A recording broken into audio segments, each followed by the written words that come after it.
Maswerteng umaga po mga ka-STL. Narito na po ang resulta ng STL Quezon para sa araw na to, first draw. October 1, 2025, araw ng Miyerkules.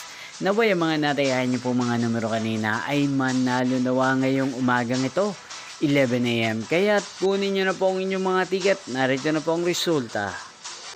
Ang mga numerong nanalo sa STL Quezon ngayong umagang ito, October 1, 2025, 11 AM. First draw result, 4 at 17. In exact order again, 4 at 17. At ngayong umagang ito sa STL Quezon, natin pong shoutout si Ate Mary Ann ng Quezon. Shoutout po sa inyo, Ate Mary Ann. Sana po ay nasa maayos kayong kalagayan. Inyo pong napanood ang resulta ng STL Quezon sa channel na to, Roderick Hernandez TV. Maraming salamat po sa patuloy niyo pong panonood at pagsuporta sa aking channel. Magkita-kita pong muli tayo mamayang 4 PM. Thank you for watching.